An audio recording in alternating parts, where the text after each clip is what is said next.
Assalamualaikum warahmatullahi wabarakatuh. Kami dari kelompok 7 yang beranggotakan Anis Faizul Karomah dengan NIM 933602819, Diana Febriati dengan NIM 933602419, dan saya sendiri Siska Dian Anggraini dengan NIM 933601219 akan mempresentasikan materi mengenai terapi zikir. Untuk yang pertama akan dijelaskan oleh teman saya. Di sini saya akan menjelaskan materi pengertian dzikir. Dzikir secara etimologi berasal dari bahasa Arab. Dari tafsiran kata dzakaro yadkuru dzikron, yang berarti mengingat atau menyebut. Adapun arti lain seperti memperhatikan, mengenang, atau mengambil pembelajaran. Asal kata dzakaro yang berarti mengingat atau menyebut, jika diartikan secara tingkah laku bagi orang yang berzikir adalah mencoba mengisi dan menuangi hati serta pikirannya dengan kata-kata atau rangkaian kalimat suci. Sedangkan secara terminologi, dzikir adalah segala proses komunikasi seorang hamba kepada Sang Kholik untuk senantiasa ingat dan tunduk kepadanya dengan cara mengumandangkan kalimat takbir, kalimat tahmid, kalimat tasbih, atau dengan memanjatkan doa serta membaca Al-Quran. Dzikir dapat dilakukan kapan saja, baik sendiri atau berjamaah, serta memiliki aturan-aturan yang telah ditentukan. Maksudnya aturan-aturan yang telah ditentukan adalah jika dzikir ini mungkin berbeda, dikatakan berbeda dalam pelaksanaannya atau urut-urutannya, auratnya. Dzikir itu mungkin jika yang mengikuti sebuah tarekat dikatakan dapat memiliki aturan atau ketentuan-ketentuan tertentu dalam melakukan dzikir. Adapun dalam kamus tasawuf, dzikir merupakan kata yang digunakan untuk menunjuk setiap bentuk pemusatan pikiran kepada Sang Kholik atau Tuhannya, yang merupakan prinsip awal untuk seseorang yang berjalan menuju Tuhannya, disebut juga suluk. Selanjutnya, bentuk-bentuk dzikir. Dalam kitab Al-Hikam yang ditulis oleh Ibnu Athaillah, beliau membagi dzikir menjadi 3 bentuk, yakni yang pertama, dzikir jahri.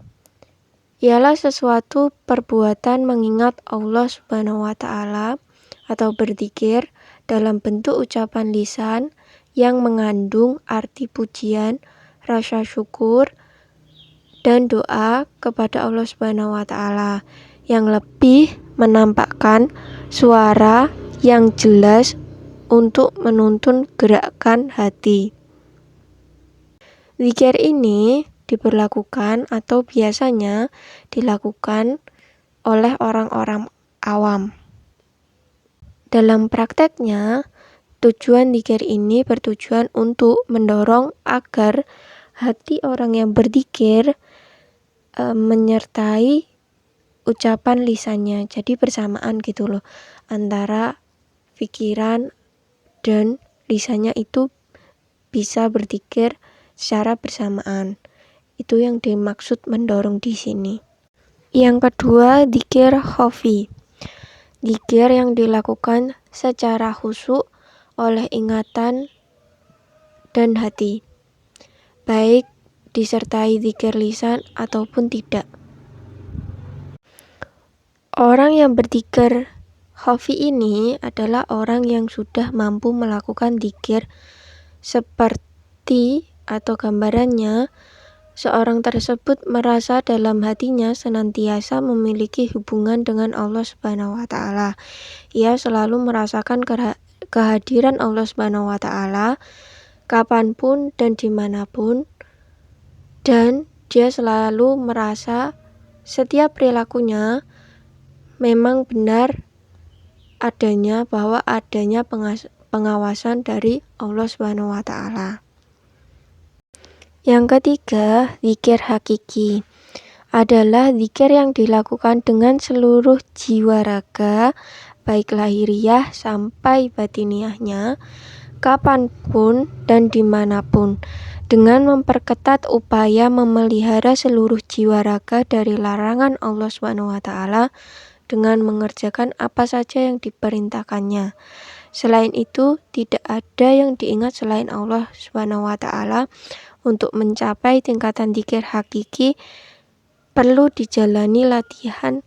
Untuk mencapai zikir hakiki perlu dijalani latihan mulai dari tingkat zikir jahri atau jali dan khafi. Jadi menurut kitab Al-Hikam ini, zikir paling tingginya tingkatan berzikirnya seseorang yakni zikir hakiki ini.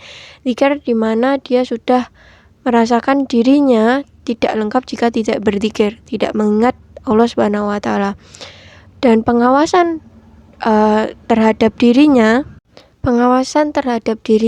oleh Allah itu lebih tinggi lagi, yakni sampai tidak mau atau dikatakan sudah bertobat, katakanlah taubatan nasuha, untuk tidak mendekati larangan-larangannya dan senantiasa menjalankan perintah-perintahnya hingga ke sunnah-sunnah. Mungkin saya juga belum sampai ke tingkatan itu, jadi gambaran yang saya berikan adalah mungkin hingga menjalankan sunnah-sunnah yang diajarkan oleh Nabi Muhammad SAW. Baik, sekian materi yang sudah saya sampaikan. Materi selanjutnya disampaikan oleh teman saya. Di sini saya Anis Faizul Karomah. Saya akan menjelaskan mengenai manfaat zikir. Yang pertama, zikir menetapkan iman. Jiwa manusia akan terawasi oleh apa dan siapa yang selalu melihatnya. Ingat pada Allah Subhanahu wa Ta'ala berarti lupa pada yang lain. Ingat yang lain berarti lupa keadaannya, lupakannya, dan mempunyai dampak yang luas dalam kehidupan manusia. Yang kedua, zikir dapat menghindarkan dari bahaya. Dalam kehidupan ini, seseorang tak bisa lepas dari kemungkinan datangnya bahaya. Hal ini dapat diambil pelajaran dari peristiwa Nabi Yunus alaihissalam yang tertelan ikan paus. Pada saat seperti ini, Nabi Yunus alaihissalam berdoa, La ilaha illa anta subhanaka inni kuntu minad dolimin, yang artinya, tiada Tuhan selain Engkau, Maha Suci Engkau, sesungguhnya aku adalah termasuk orang-orang yang zalim. Dalam Quran Surat Al-Anbiya ayat 27. Dengan doa dan zikir itu, Nabi Yunus alaihissalam dapat keluar dari perut ikan paus. Yang ketiga, ada zikir sebagai terapi jiwa. Islam sebagai agama rahmatan lil alamin menawarkan suatu konsep dikembangkannya nilai-nilai ilahiyah dalam batin seseorang.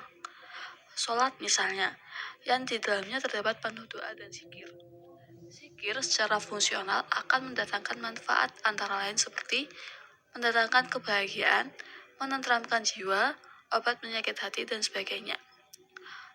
Dengan demikian, zikir juga bermanfaat sebagai pembersih hati. Zikir merupakan lawan dari kelalaian atau nisyan. Jika manusia mengingat Allah SWT dalam keadaan apapun dan menyadari dirinya ada di hadapan zat suci, tentu akan menahan diri dari masalah yang tidak sesuai dengan keridhoannya dan mengendalikan diri agar tidak bersikap durhaka. Kemudian, zikir menumbuhkan energi akhlak. Kehidupan modern yang ditandai juga dengan dekadensi moral akibat dari berbagai rangsangan dari luar, khususnya melalui media massa. Pada seperti ini, zikir dapat menumbuhkan iman dan dapat menjadi sumber akhlak. Zikir tidak hanya zikir substansial, namun termasuk zikir fungsional. Kemudian, betapa pentingnya mengetahui, mengerti, dan mengingat zikir kepada Allah, baik terhadap nama maupun sifatnya. Kemudian maknanya ditumbuhkan dalam diri secara aktif, karena sesungguhnya iman adalah keyakinan dalam hati, diucapkan dalam lisan, dan direalisasikan dalam amal perbuatan. Zikir juga dapat memberikan makna mengenai kesadaran diri atau self-awareness, yaitu aku di hadapan Tuhanku yang kemudian mendorong diri secara sadar dan penuh tanggung jawab untuk memberi makna dalam hidup melalui amal-amal solih. Kemudian, saya akan menjelaskan mengenai terapi zikir dapat mengatasi stres. Stres merupakan suatu keadaan kesenjangan interaksi atau transaksi individu dengan orang-orang lain atau lingkungan yang bisa menyebabkan terjadinya ketidaksesuaian dari tuntutan fisik maupun psikologisnya terhadap sebuah situasi. Zikir mampu dijadikan sebuah metode alternatif yang baik untuk menangani stres dengan berlandaskan pendekatan psikologis yang berbasis Islam. Dalam Quran Surat Ar-Ra'd ayat 28 yang artinya mereka itu orang yang beriman, yang berarti tenang karena selalu ingat kepada Allah, ketahuilah. Dengan zikir kepada Allah, hati menjadi tenang. Baik, untuk yang selanjutnya akan saya jelaskan mengenai terapi zikir dapat menangani gangguan mental. Gangguan mental sendiri yang dialami manusia dapat diklasifikasikan menjadi 2 tingkatan. Untuk tingkatan yang pertama yaitu tingkatan rendah, yang merupakan jenis gangguan yang berada pada pikiran dan perasaan seseorang. Jenis gangguan ini menunjukkan gejala-gejala yang defektif pada pikiran dan perasaan seseorang dan tidak berbahaya. Untuk tingkatan yang kedua yaitu tingkatan tinggi, merupakan jenis gangguan yang tidak hanya berada pada pikiran dan perasaan saja, namun berlanjut pada tingkah laku hingga kesehatan jasmani. Tujuan zikir sendiri bagi penderita gangguan mental adalah mengobati penyakit jiwa yang dideritanya. Metode zikir di sini merupakan penanaman nilai-nilai tauhidiyah ke dalam diri seseorang dengan harapan agar gangguan mental itu dapat terobati. Karena secara psikologis, mengingat Allah dalam alam kesadaran akan menimbulkan penghayatan akan kehadiran Allah. Selain itu juga, pelaksanaan zikrullah yang dilakukan dengan sikap rendah hati dan suara yang lemah lembut akan membawa dampak relaksasi dan ketenangan. Adapun tahapan-tahapan terapi zikir. Yang pertama, menyadarkan klien akan garis kehidupan. Yang kedua, mengarahkan klien untuk mengenali diri sendiri. Yang ketiga, meningkatkan motivasi yang luhur. Keempat, menanamkan sikap sabar dan syukur. Dan yang terakhir, memberikan pemahaman kepada klien agar senantiasa melakukan komunikasi intensif dengan Tuhannya melalui ibadah seperti zikir dan memperbaiki hubungan dengan sesama manusia. Adapun lafaz-lafaz zikir yang bisa digunakan, yang pertama yaitu kalimat istighfar, yang merupakan upaya untuk membersihkan sekaligus merendahkan diri di hadapan Allah, perwujudan dari keinginan untuk bertaubat dari segala kesalahan dan dosa. Yang kedua, kalimat tasbih atau subhanallah, yang difokuskan untuk pujian terhadap Allah. Yang ketiga, kalimat hamdalah atau alhamdulillah. Bacaan ini mengandung makna penegasan kepada diri kita untuk tidak saja menepis pikiran negatif tentang Allah, namun sebaliknya hanya berpikir positif tentang Allah. Yang keempat, kalimat takbir atau Allahu Akbar. Lafaz takbir mengandung makna bahwa manusia adalah makhluk yang kecil Tiada yang besar selain Allah semata. Yang kelima, kalimat tahlil, la ilaha illallah. Makna kalimat ini ialah untuk melenyapkan segala-galanya dari kesadaran kita kecuali Allah semata. Tiadalah yang ada ini kecuali Dia yang benar-benar ada. Zikir pada dasarnya merupakan ritual ibadah biasa sehari-hari. Namun apabila dengan ketulusan atau keikhlasan hati kita diatur dengan baik, dapat menjadi terapi yang efektif dan efisien. Sekian presentasi dari kelompok kami. Wassalamualaikum warahmatullahi wabarakatuh.